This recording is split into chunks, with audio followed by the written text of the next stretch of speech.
Bom dia ou boa tarde, queridos irmãos. Aqui é Jorge Campos falando-vos de Cincinnati. Será que Deus mostra favoritismo?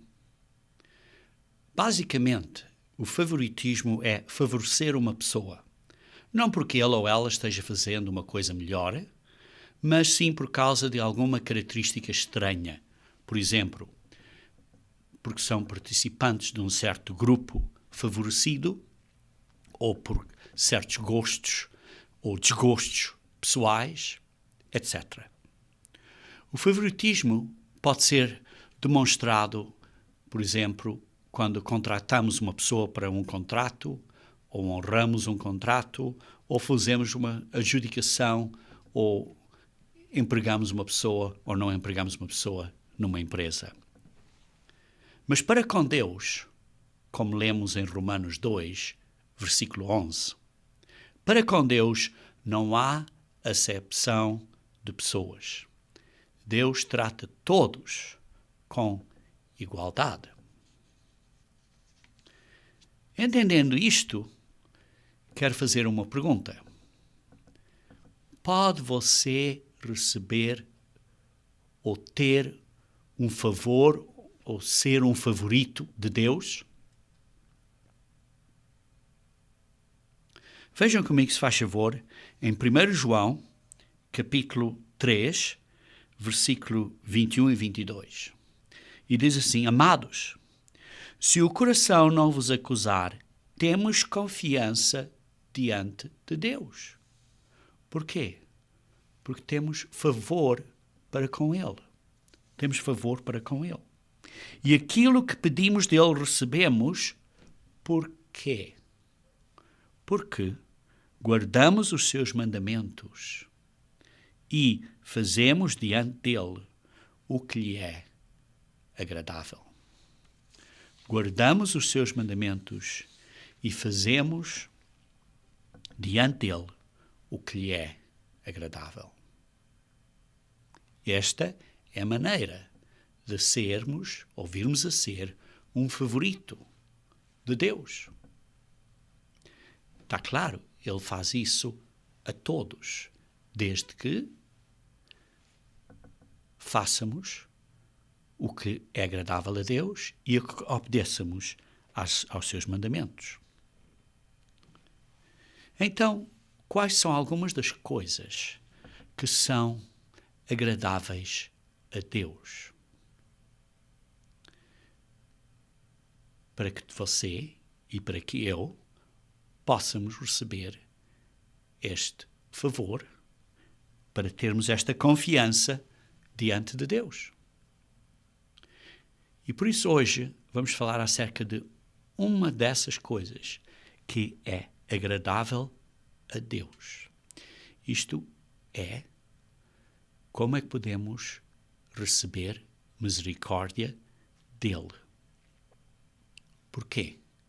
E para quê?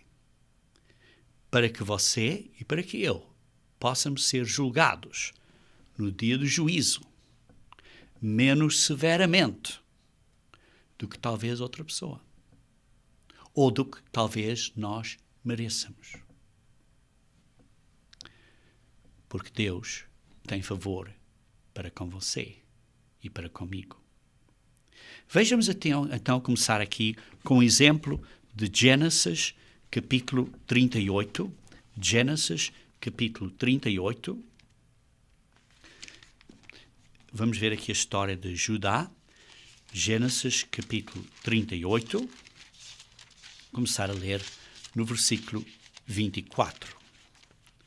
38, versículo 24.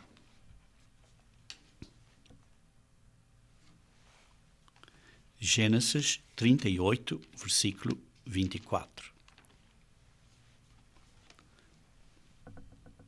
Passados quase 3 meses, foi dito a Judá: Tamar, a tua nora, adulterou, pois está grávida. Então disse Judá: Tirai-a fora para que seja queimada. É o que a lei diz. Fez isto, não deve ter feito, tirai-a fora para que seja queimada.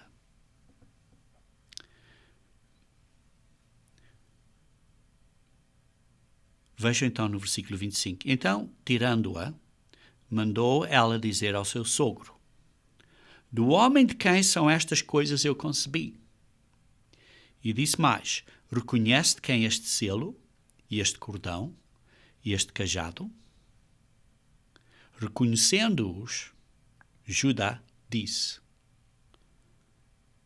mais justa é ela do que eu. O Judá estava ou ia julgar de uma maneira com muito rigor. Veja outro exemplo aqui em 2 Samuel. 2 Samuel, capítulo 12. 2 Samuel, capítulo 12. Começar no versículo 1 a 5. O Senhor enviou Natã a David. Chegando Natã a Davi, disse-lhe: havia numa cidade 2 homens, um rico e o outro pobre. Tinha o rico ovelhas e gado em grande número. Mas o pobre não tinha coisa nenhuma, senão uma cordeirinha que comprara e criara, e que em sua casa crescera junto com os seus filhos, comia do seu bocado e do seu copo bebia, dormia nos seus braços e a tinha como filha. Vindo viajante ao homem rico, não quis este tomar das suas ovelhas e do gado para dar de comer ao viajante, que viera a ele, mas tomou a cordeirinha do homem pobre e a preparou para o homem que lhe havia chegado. Então o furor de Davi se acendeu sobremaneira contra aquele homem e disse a Natã: tão certo como vive o Senhor, o homem que fez isso deve ser morto. David estava a fazer um julgamento num homem que ele nem conhecia. Eles estavam a julgar de acordo com a lei. Eles estavam a dar uma punição, o castigo, que era merecido, de acordo com a lei. Foi o David e o Judá estavam na decisão que eles tinham feito aqui, estavam a ser injustos? Não. Eles não estavam a quebrar nenhuma lei. Desse ponto da aplicação dessa justiça, está claro que estavam a quebrar a lei porque tinham feito os seus próprios pecados, mas na determinação deste, digamos assim, julgamento, estavam a atuar de acordo com a lei. Mas aqui está o problema. Estava o Judá a ser misericordioso? Não. Estava o David a ser misericordioso? Não. Mas Deus diz o quê? Vejam comigo, se faz favor, em Mateus, capítulo 5, versículo 7. Mateus, capítulo 5, versículo 7. Mateus 5, versículo 7.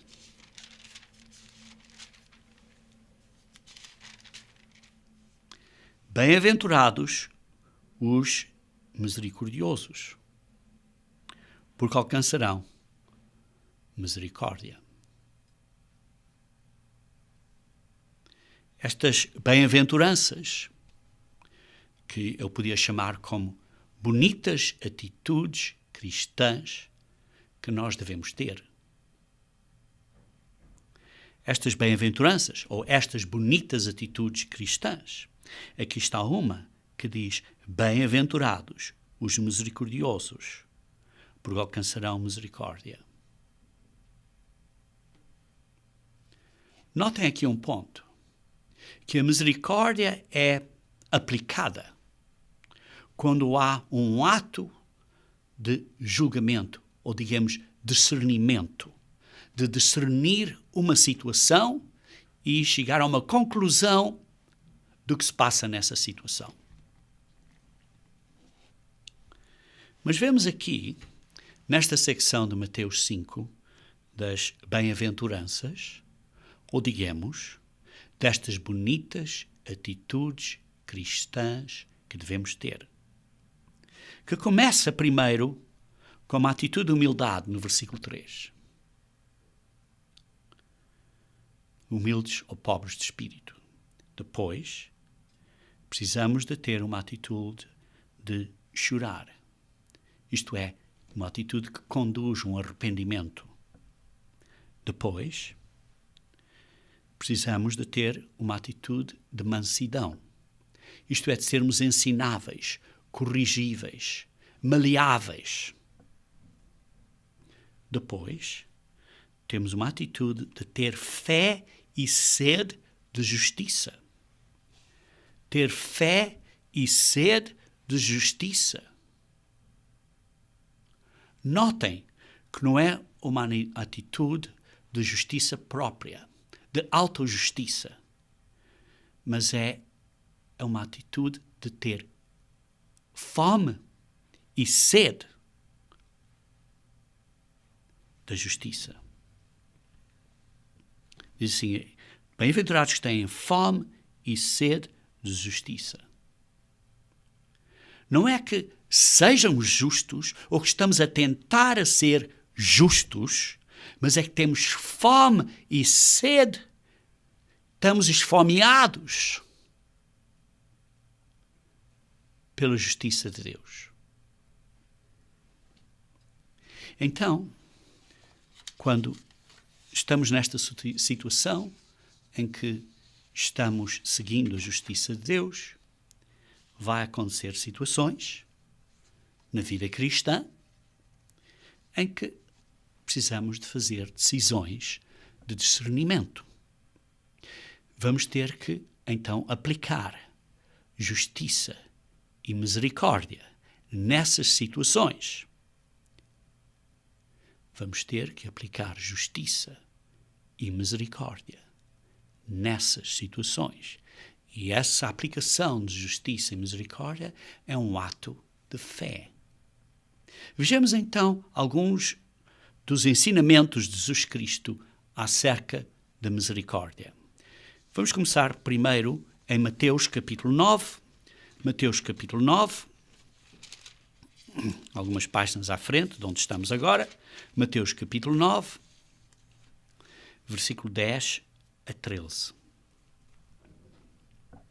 E sucedeu que, estando ele em casa, à mesa, muitos publicanos e pecadores vieram e tomaram lugares com Jesus e seus discípulos.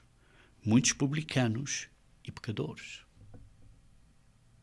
Muitos cobradores de impostos que tinham uma má fama, digamos assim, que não praticavam esta coisa de uma maneira muito justa. Versículo 11.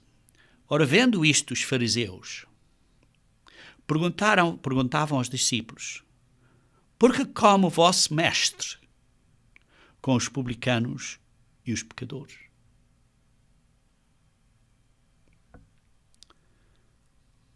Mas Jesus, ouvindo isto, disse: os sãos não precisam de médico e sim os doentes. Inde, porém, aprenda o que significa misericórdia quero e não o sacrifício, como devia estar escrito, como se lê na Almeida Revista e Corrigida, como se lê na Almeida Corrigida e Fiel, como se lê na Bíblia de Jerusalém, devia ser e não sacrifício. Pois não vim chamar justos, e sim pecadores ao arrependimento.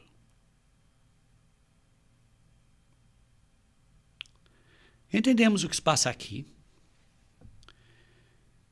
Os fariseus, vendo Jesus Cristo e os discípulos a se sentarem com os publicanos, muitos publicanos e pecadores,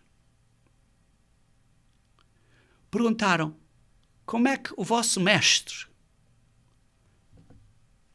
se senta, vai sentar e vai comer com estes publicanos e pecadores? Como é que ele... E porquê que ele come com esta escória de pessoas, com esta porcaria de pessoas, digamos assim? É que eu estava a perguntar. Aqui temos uma situação na vida em que necessitavam um certo discernimento.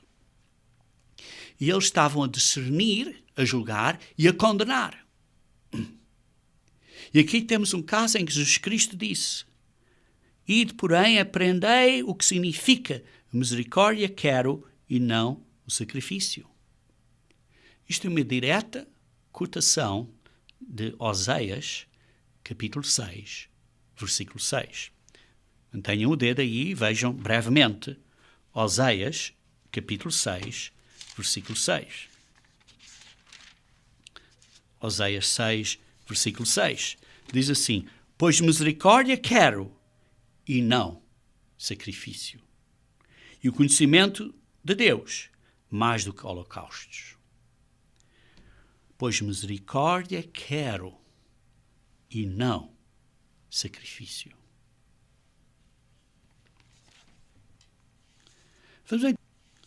Vamos à intuação de Mateus 9, de 10 a 13, no contexto da vida de hoje em dia, para entendermos melhor.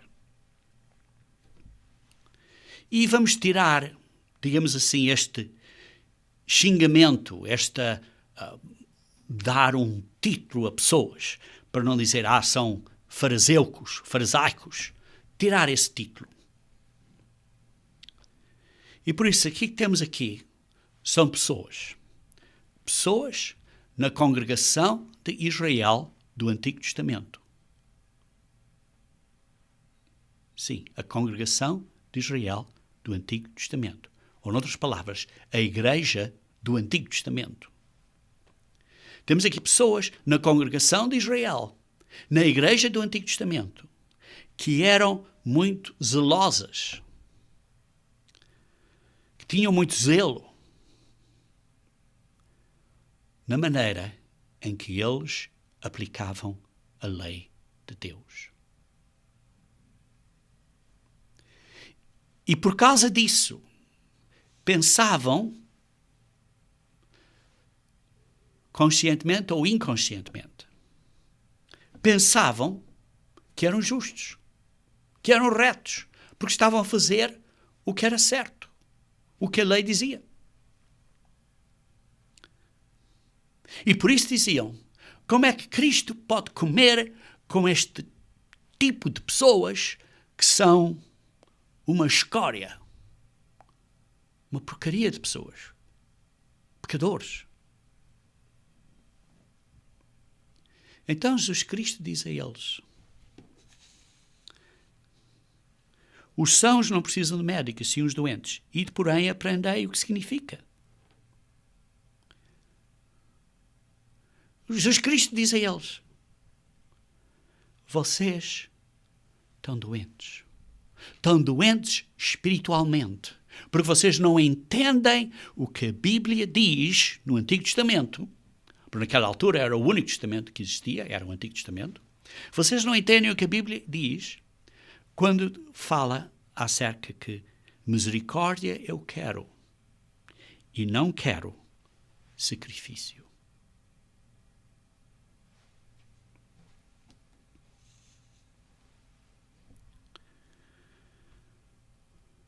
Isto é muito importante para nós tomarmos atenção hoje em dia.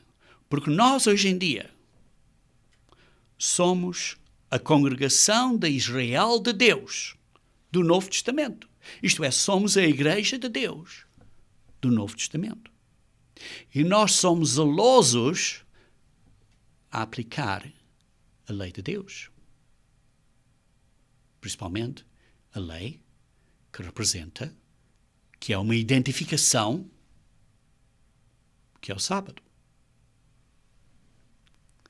E por isso, nós precisamos de ter muito cuidado, porque somos zelosos para com os princípios de Deus, para com as leis de Deus. O que não é nada errado, sermos zelosos, mas estou a dizer é que precisamos ter cuidado para que não caiamos na mesma armadilha.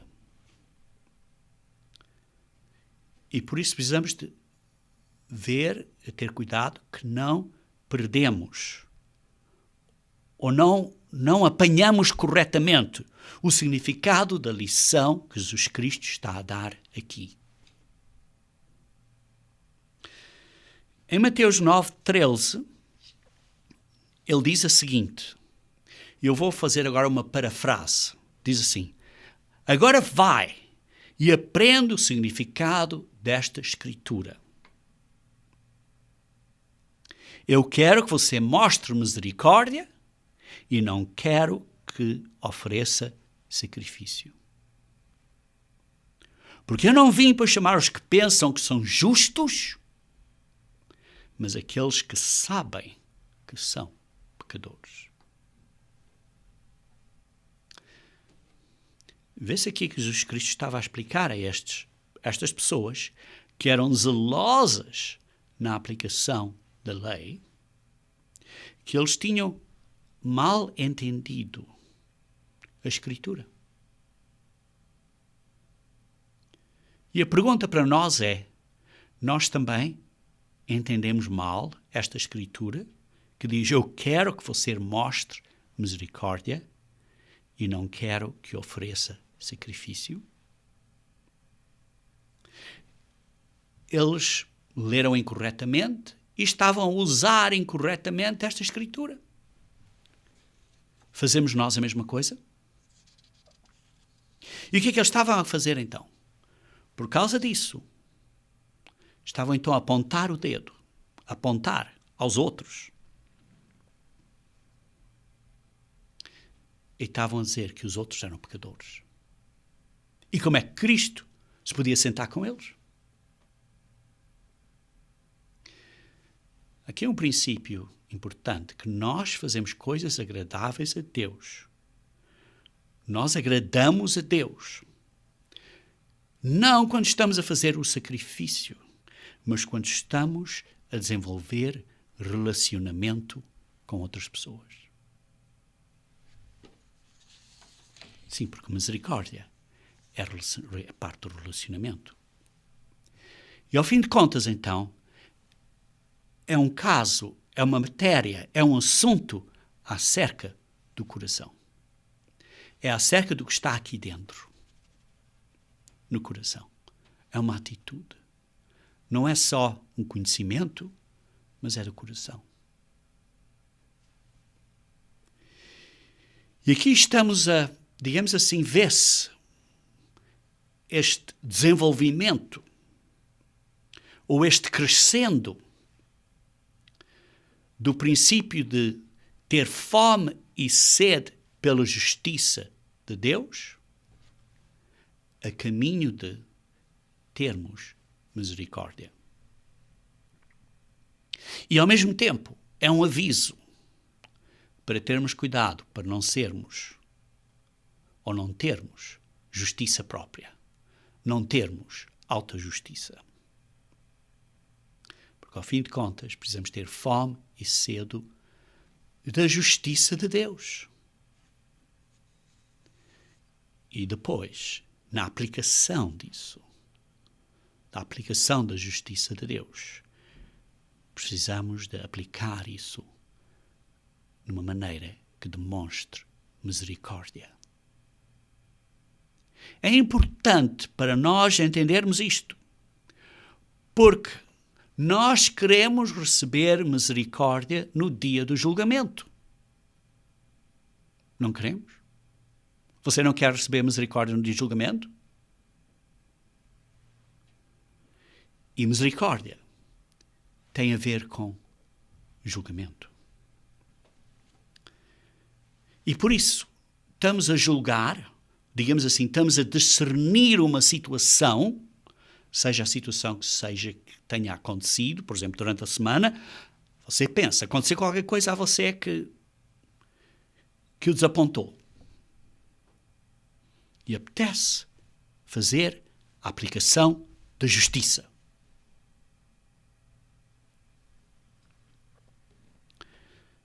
Porque estamos a tomar isso de uma posição, de uma premissa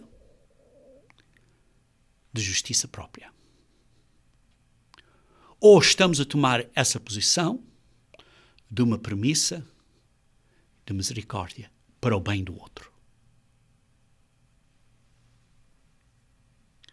Por isso, Mateus 9:13, em parafrase, como eu li há pouco, ou descrevi, agora vá e aprenda o significado desta escritura. Eu quero que você mostre misericórdia e não quero que ofereça sacrifício.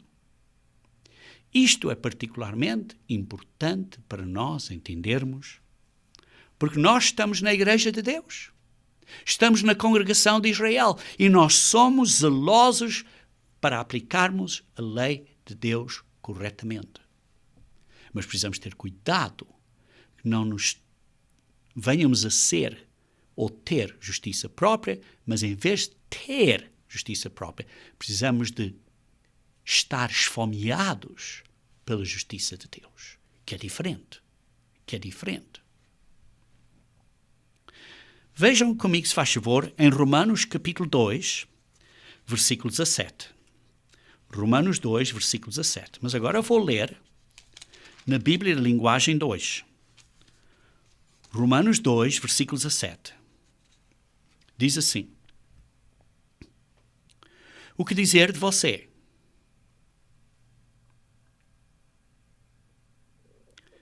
Você diz que é judeu, confia na lei de Moisés e se orgulha do Deus que você adora. Estava aqui a falar dos zelosos naquele dia, que eram zelosos pela lei de Moisés. Hoje em dia nós somos zelosos pela lei de Deus.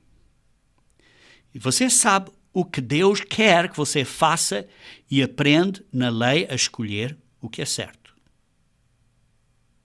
Você tem a certeza de que é guia dos céus, luz para os que estão na escuridão, orientador dos que não têm instrução e professor dos jovens. Você está certo de que encontra na lei a apresentação completa do conhecimento e da verdade. Nós na Igreja de Deus temos o conhecimento da lei, temos o conhecimento dos princípios, temos o conhecimento da razão porque é que vivemos, e então você sabe o que é que Deus quer que você faça, você aprende o que é certo e sabe o que é certo da lei, você tem certeza que sabe o caminho para os que não estão a ver a verdade, e por isso pode abrir os olhos deles, esses que não estão na luz, mas que estão na escuridão, e por isso pode orientá-los e instruí-los, e ser professor destes que são jovens na igreja.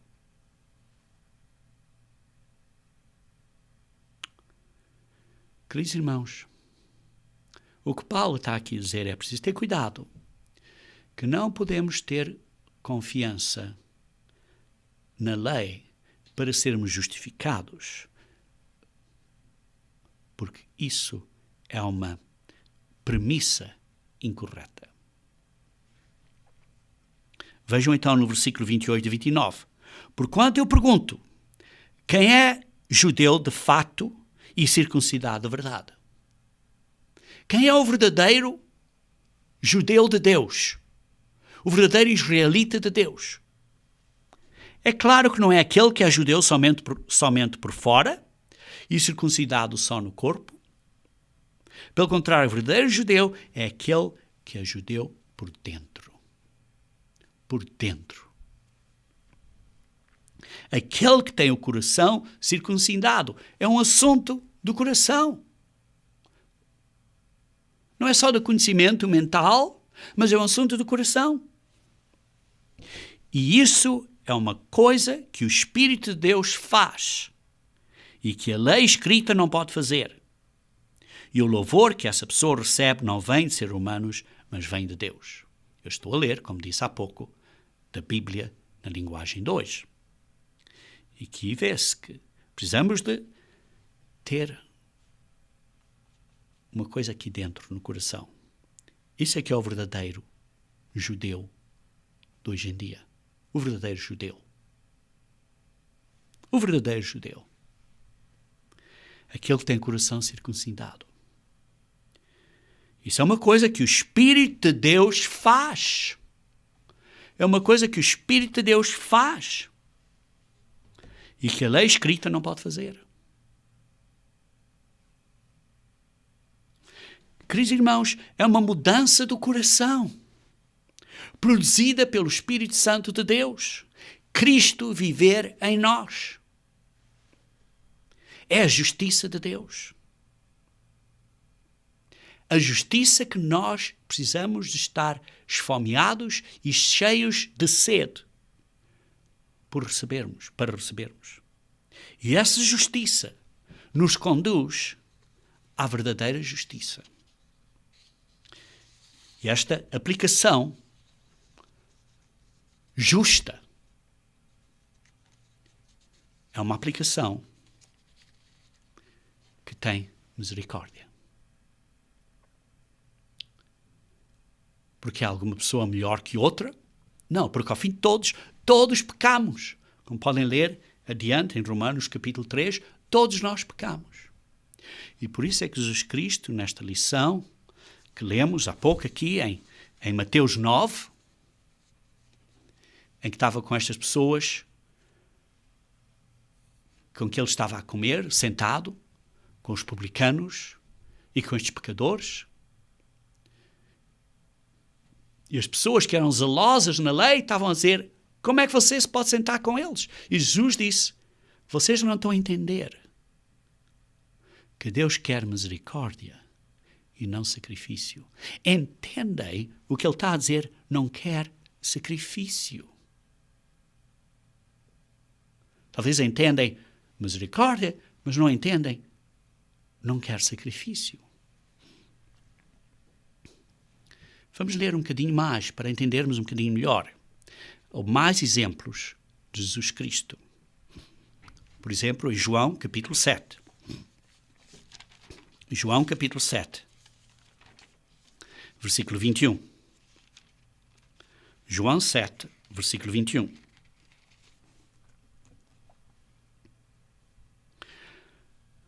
Replicou Jesus: um só feito realizei. Eu fiz uma coisa, fiz um trabalho. No sábado, como vão ver no versículo 23, mas estamos a ler no versículo 21. Um só feito realizei. Fiz um trabalho, fiz uma obra no sábado e vocês todos estão admirados. Porque trabalhei no sábado.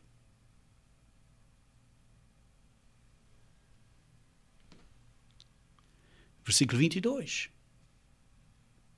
Pelo motivo de que Moisés vos deu a circuncisão, se bem que ela não vem dele, mas dos patriarcas.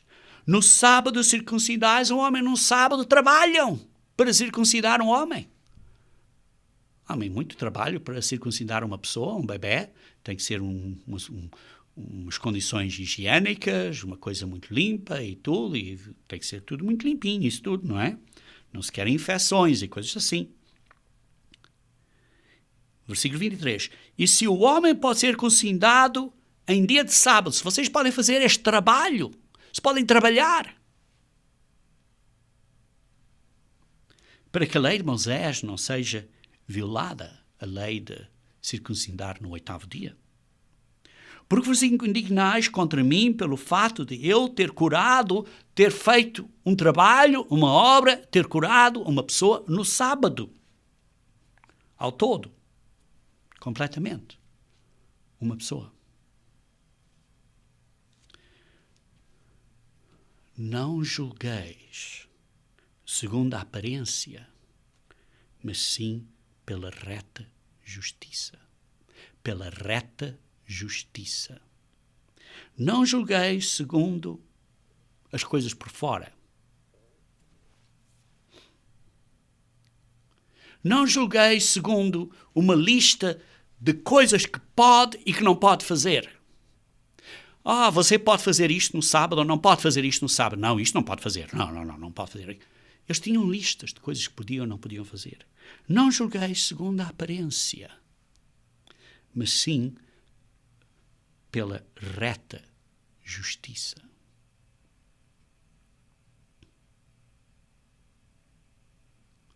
Nós não sabemos os corações das pessoas. Sabemos? Não sabemos. E como não sabemos o coração, não podemos discernir 100% corretamente. Por isso, é melhor aplicar misericórdia do que dizer isto não pode ser feito, ou aquilo não pode ser feito, e aplicar um certo, digamos assim, um sacrifício. Vejamos outro exemplo aqui. Outro exemplo, em João capítulo 8, no capítulo a seguir, João capítulo 8, começar no versículo 1. Jesus, entretanto, foi para o Monte das Oliveiras de madrugada, voltou novamente para o templo, e todo o povo ia ter com ele, e assentado os ensinava. Ora, os escribas e os fariseus trouxeram à sua presença uma mulher surpreendida em adultério. Interessante, se uma pessoa está surpreendida em adultério, certamente que havia um homem também. E fazendo-a ficar de pé no meio de todos, disseram a Jesus: Mestre, esta mulher foi apanhada em flagrante adultério. Sim, então onde estava o homem? E na lei nos mandou Moisés que tais mulheres sejam apedrejadas. A lei diz que tanto o homem e a mulher sejam apedrejados, não só as mulheres. Tu, pois, que dizes?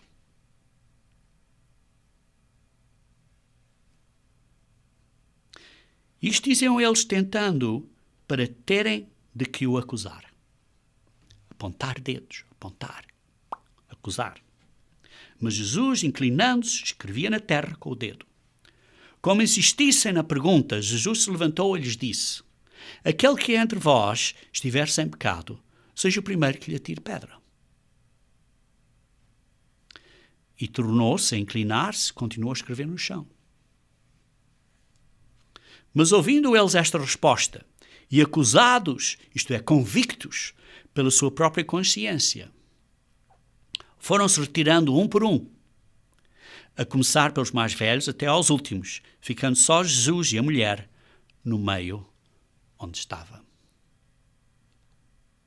Erguendo-se Jesus, e não vendo a ninguém mais além da mulher, perguntou-lhe: Mulher, onde estão aqueles teus acusadores? Ninguém te condenou? Versículo 11, respondeu ela: Ninguém, Senhor. Então lhe disse Jesus: Nem eu tampouco te condeno. Vai e não peques mais.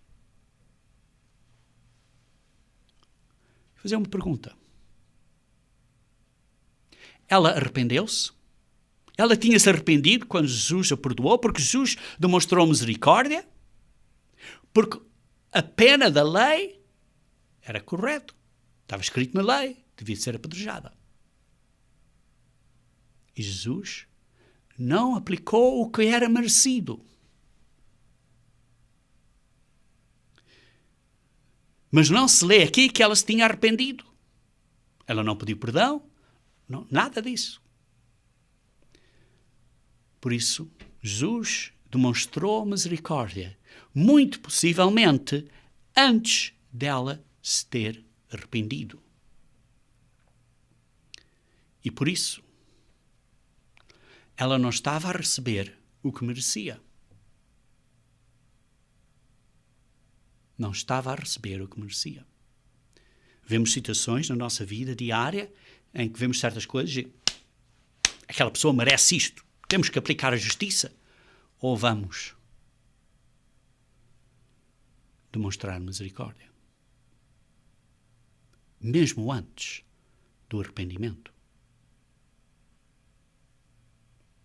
Vejamos um bocadinho maior detalhe este princípio de não obtermos ou recebermos o que merecemos.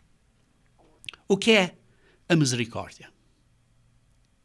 A misericórdia é a capacidade, em certos dicionários diz assim, de se sentir e expressar compaixão e solidariedade incomum para aqueles em situações difíceis ou de crise, em situações difíceis ou de crise e proporcionar-lhes a ajuda necessária e apoio para passarem por esses períodos difíceis.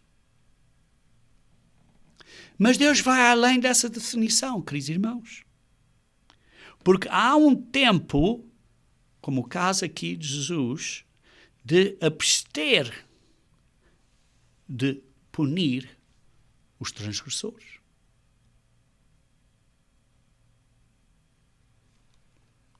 Vê-se aqui que a misericórdia é assim, digamos assim, uma gentileza em não dar o que é merecido. O que as pessoas esperam de uma maneira justa receber. Isto é, não receber o que você merece. Por enquanto. Porquê? Porque vocês leem em Romanos 2, versículo 4, que a bondade de Deus, a misericórdia de Deus, nos conduz ao arrependimento. E por isso também leem em Romanos 5, versículo 8, que Jesus Cristo morreu por nós enquanto, ou antes de nós, ou enquanto nós éramos pecadores. Ao fim de contas, Ele morreu por nós antes de nós pecarmos. Sim, Ele morreu por você e por mim antes de você pecar. Sim, porque Ele morreu por você e por mim, de facto, antes de você e de eu nascer.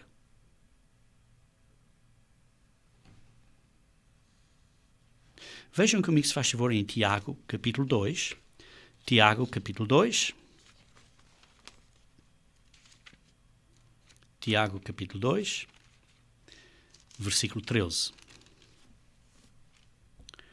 Porque o juízo é sem misericórdia. O dia do juízo é sem misericórdia para com aquele que não usou de misericórdia.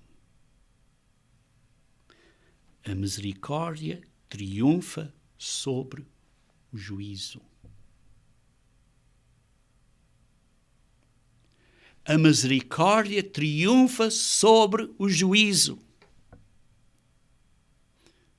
Isto quer dizer que vamos receber misericórdia, embora não mereçamos.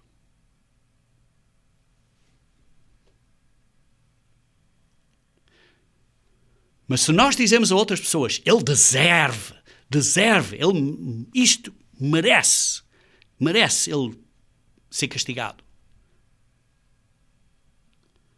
Precisamos ter cuidado. Porque diz assim, porque o juiz é sem misericórdia para com aquele que não usou de misericórdia. Eu quero ter misericórdia. Você não quer? Você não quer ter misericórdia? E a misericórdia triunfa sobre o juízo. Queridos irmãos, eu não quero receber o que eu mereço. Eu quero misericórdia. Espero que você queira o mesmo. E se você receber misericórdia, você vai estar muito contente e alegre, porque não está a receber o que é merecido você receber. Veja, por exemplo, a parábola dos talentos ou das minas, no Lucas capítulo 19. Lucas capítulo 19. Lucas 19 está a parábola dos talentos ou das minas. Lucas 19, começando no versículo 11, vê-se aí a parábola das 10 minas, e então vieram 10 pessoas e deu a cada um deles uma mina.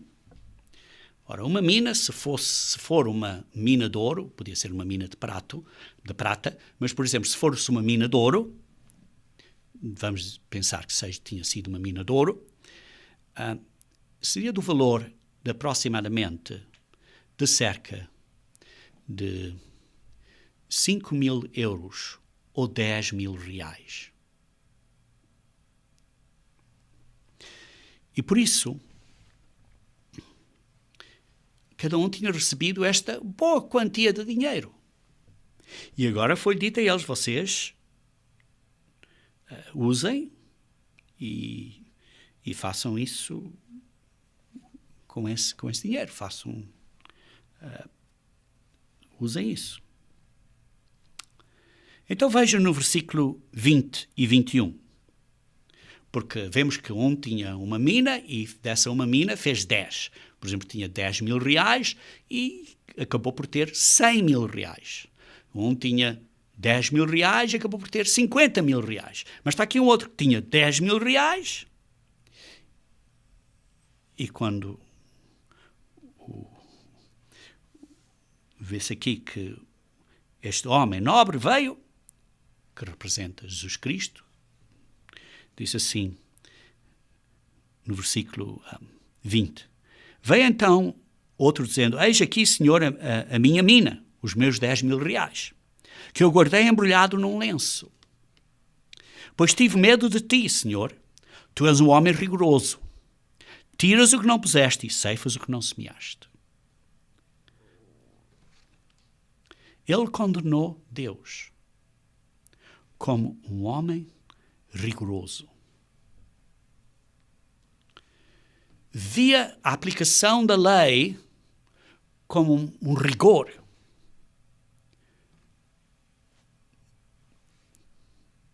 Sem uma certa misericórdia.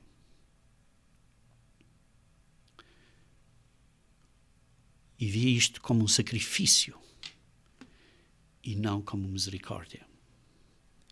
Versículo 22. Respondeu-lhe então o Senhor, servo mau, por tua própria boca te condenarei. Sabias que sou um homem rigoroso, que tiro o que não pus e ceifo o que não semeei. Por que então não puseste o meu dinheiro no banco? E ao menos tinham com um lucro, um rendimento, com juros.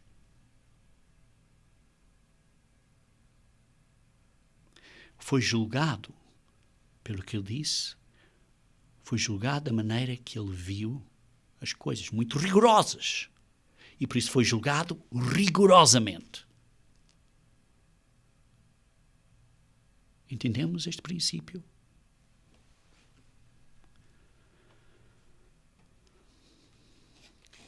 Como é que você quer ser julgado?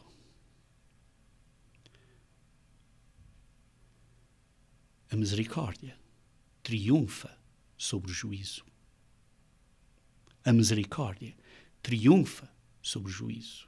E, ao fim de contas, preciso ter cuidado com o que você diz, com o que nós dizemos. Porque nós vamos ser julgados pelo que sai da nossa própria boca. Que sai, ou saiu, ou sairá. Precisamos ter cuidado com o que sai da nossa boca.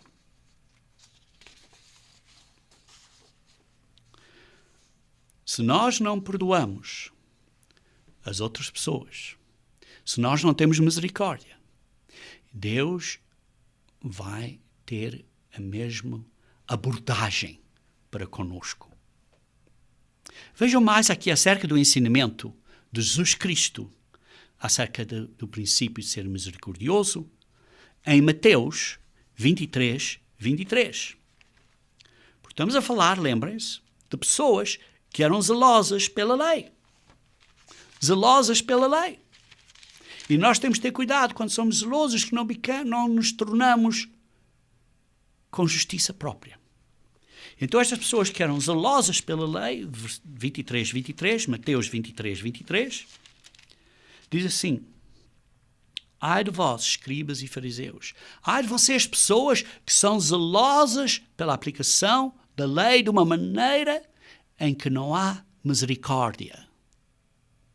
Numa maneira que é de sacrifício, mas não de misericórdia. Hipócritas, porque dais o dízimo da hortelã, do entro e do cominho e tendes negligenciado os preceitos mais importantes da lei. A justiça, a misericórdia e a fé. Devias, porém, fazer estas coisas sem omitir aquelas. Sim, precisamos de ser zelosos na aplicação da lei, mas precisamos ter cuidado que não sejamos ou não tenhamos justiça própria. Precisamos ter cuidado para usarmos misericórdia. Precisamos ter cuidado para não vermos o princípio de sacrifício. Porque Deus não quer sacrifício. A lei está aí para o nosso bem.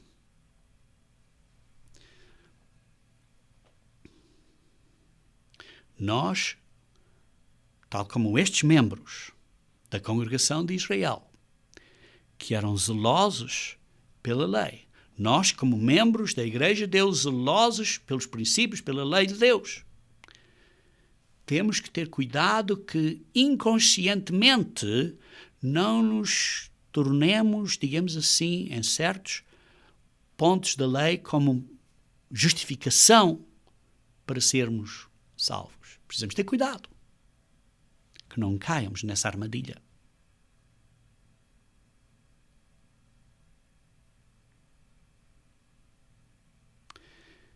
Um dos pontos principais em que Jesus Cristo estava a bater a cabeça contra estas pessoas que eram zelosas na lei,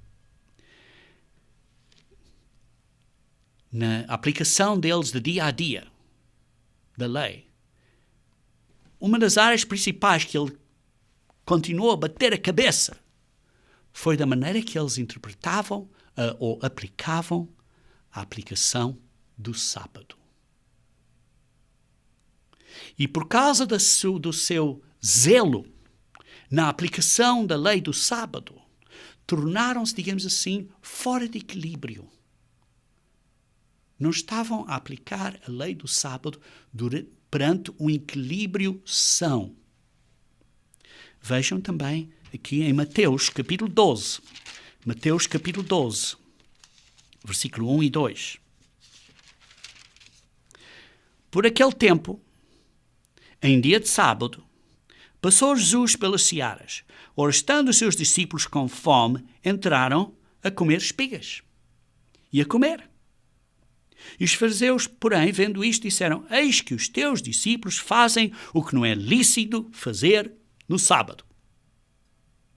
Estão a fazer uma coisa que não se deve fazer no sábado, porque tinham esta lista de pode fazer isto e não pode fazer aquilo. Certas pessoas hoje em dia perguntam: posso fazer isto ou não posso fazer aquilo no sábado?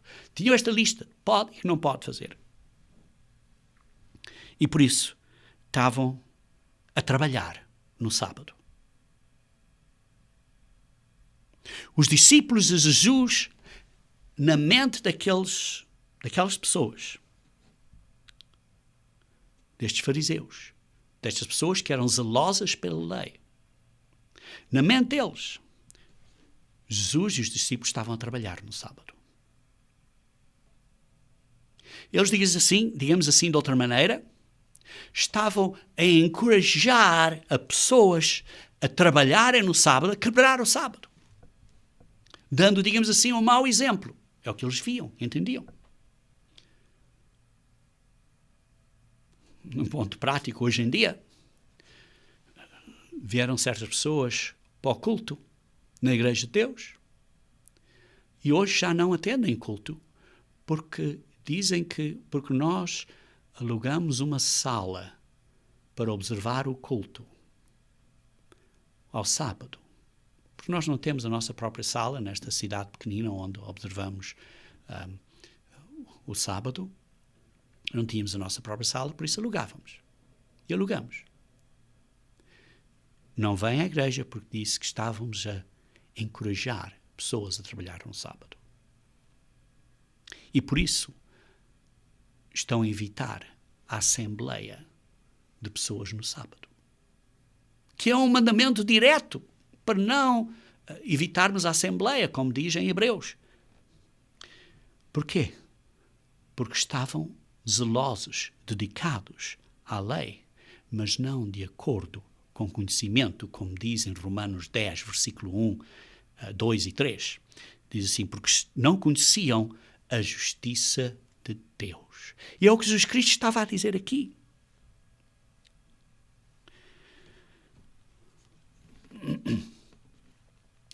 Por exemplo, vejamos isto aqui numa aplicação hoje em dia. O que é que as pessoas diriam? Ele foi ali para o campo, tirar comida do campo. Estava a trabalhar. Não devia ter feito isso. Ele sabia que havia o dia da preparação. Ele sabia que havia o dia da preparação.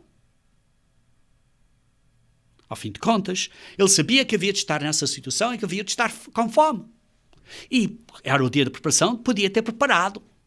Sim, podia ter feito um lanchezinho, uma caixinha com lanche, carregado o lanchezinho, Jesus Cristo carregado o lanchezinho com ele, e ter parado ali e fazer um piquenique. Fazer um lanchezinho ali no campo, fazer um piquenique, mas não estar a apanhar as coisas do campo, porque estavam a trabalhar. Ele, sendo Deus, sabia muito bem que ia estar nessa situação e devia-se ter preparado. E por isso ele estava a quebrar o sábado, estava a trabalhar no sábado.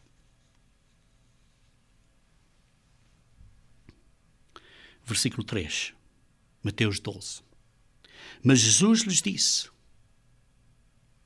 não lestes o que fez David quando ele e os seus companheiros tiveram fome? Como entrou na casa de Deus e comeram os pães da proposição, os quais não lhes era lícito comer, nem a ele nem aos que com ele estavam, mas exclusivamente aos sacerdotes. Ou não lestes na lei que aos sábados os sacerdotes no templo violam o sábado e ficam sem culpa? Pois eu vos digo, aqui está quem é maior que o templo. Mas se vós soubesseis o significado, misericórdia quero e não sacrifício, não teríeis condenado estes inocentes discípulos meus. Está aqui a mesma cotação de Oséias 6, versículo 6. Misericórdia quero e não sacrifício.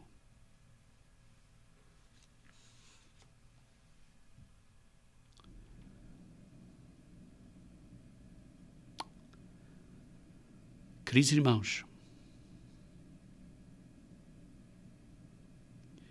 quando agradamos a Deus, não é uma questão de fazer sacrifício. É uma questão de ter um bom relacionamento com homens. Quando temos um bom relacionamento com pessoas, estamos a agradar a Deus. Entendemos este significado?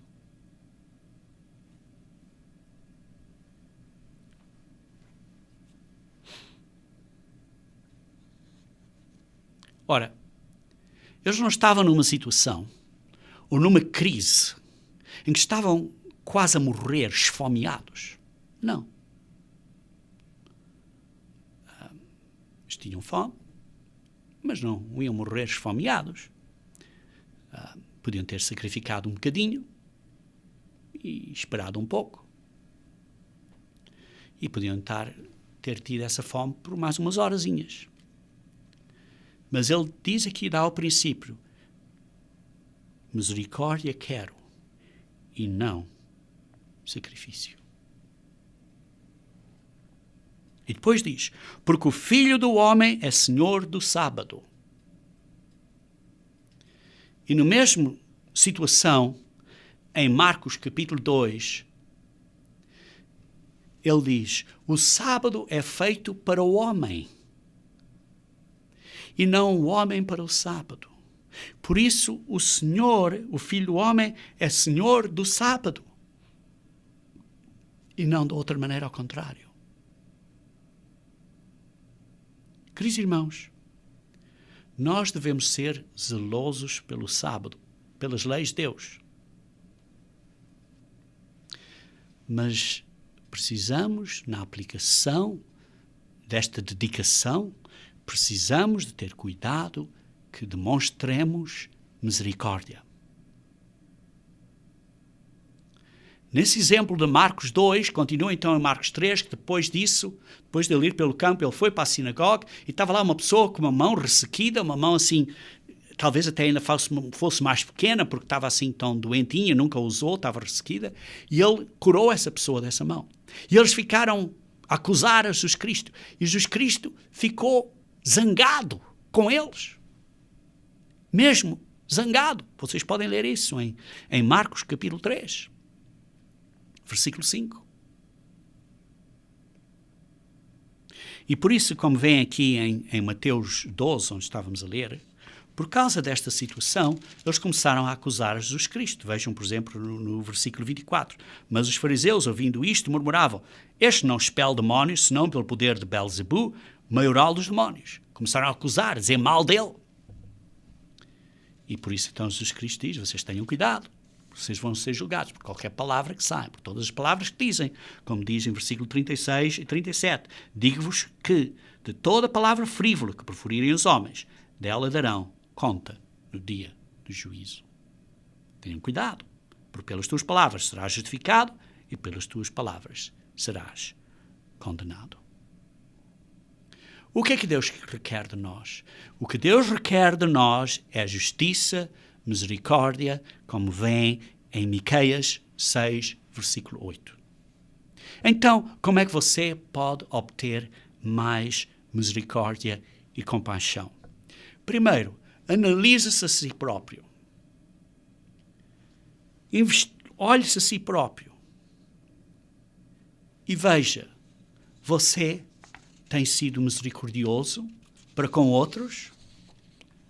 Se não tem, segundo ponto, arrepende-se perante Deus e acerca da sua falta de misericórdia e compaixão. Em terceiro, peça a Deus, ore e peça a Deus para lhe dar misericórdia.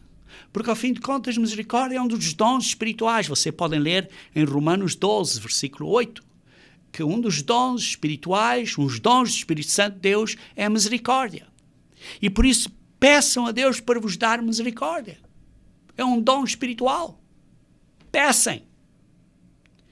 E depois, vocês precisam de esforçar a pôr em prática, a aplicar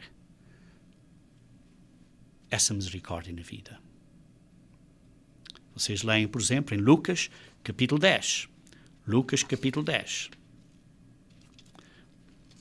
Lucas, capítulo 10, versículo 25. Adiante. Tem a história do bom samaritano.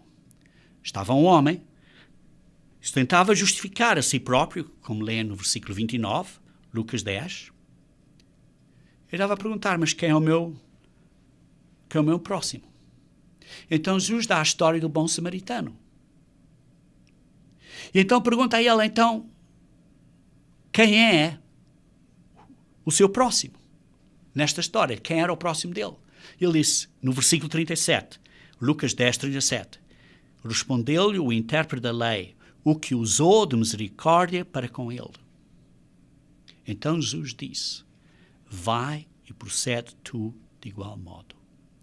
Jesus nos dá uma lei de aplicar misericórdia. Misericórdia é uma lei, é um mandamento. Por isso, para você desenvolver mais misericórdia na sua vida, analise-se a si próprio. Examine-se a si próprio. Medite. Pense. Você está a ser misericordioso? Está a demonstrar compaixão para com outros em outras situações na sua vida diária? Está? Pense. Não pense nos outros, pense em você mesmo. Você está a demonstrar misericórdia para com outros? Não pense que os outros demonstram misericórdia para você, mas pense que você demonstra misericórdia para com outros? Se não está, arrepende-se. Isto é, em primeiro lugar, seja humilde para ver o problema. Em segundo lugar, chore e peça arrependimento. Em terceiro lugar, peça a Deus para lhe dar esta fome e esta sede da justiça de Deus, que através da aplicação dessa justiça de Deus é uma com misericórdia, com bom relacionamento com as outras pessoas. Queridos irmãos, misericórdia não é uma fraqueza, não é uma suavidade. Misericórdia é uma atitude de ajudar aos outros. Misericórdia é uma atitude de compaixão para com os outros. É uma atitude de amor para com os outros. A misericórdia é uma bonita atitude cristã que nós devemos ter. Bem-aventurados os misericordiosos, porque eles alcançarão a misericórdia. É uma mudança de coração, produzida pelo Espírito Santo em nós. Isto é, Cristo a viver em nós. É a justiça de Deus em nós que nos guia numa aplicação de verdadeira justiça para com os outros, demonstrando misericórdia. É um caso de ter fé, porque quando demonstramos misericórdia, temos fé que conduzirá a uma mudança de coração dos outros. Temos fé que Deus, por seu lado, nos vai demonstrar misericórdia conosco e por isso vai demonstrar favor para conosco. Ao fim de contas, é um dos preceitos mais importantes da lei. Deus não demonstra favoritismo a você, mas você e eu podemos receber um favor de Deus. Se você e eu formos misericordiosos.